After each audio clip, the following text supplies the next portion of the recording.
என் வீடு, என் குடும்பம் ஒரு குட்டி பரலோகம் ஆயிற்று.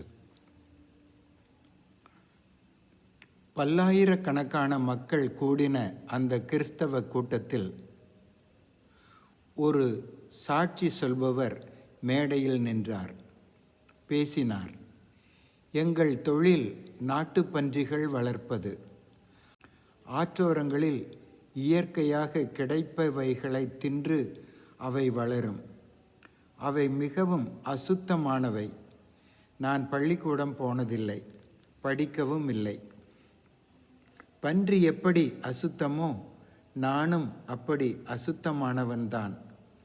நாட்டுச்சாராயம் குடிப்பது, பீடி, சுருட்டு, கஞ்சாவுக்கு அடிமைத்தனம், விபசாரம், திருட்டு, பொய், மேலும் தினமும் என் மனைவியிடம் சண்டையிடுவது, கெட்ட வார்த்தைகள் பேசுவது, அடிப்பது என்று என் குடும்பத்தை நரகமாக்கி இருந்தேன்.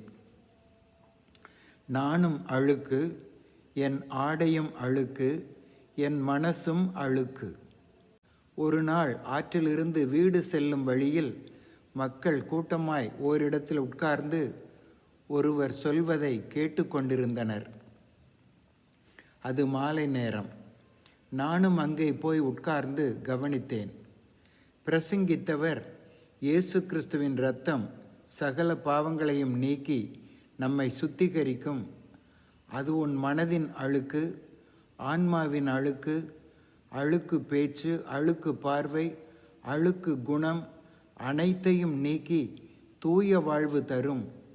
அந்த இயேசு உன் சிருஷ்டிகர், உன் பாவம் நீங்க பலியானவர். அவரை உள்ளத்தில் இரட்சகராக ஏற்றுக்கொள் என்று கூறினார். நான் அப்போதே என் பாவங்களை சொல்லி மன்னிப்பு அடைந்தேன். மாபெரும் மாற்றம் என் வாழ்வில் வந்தது.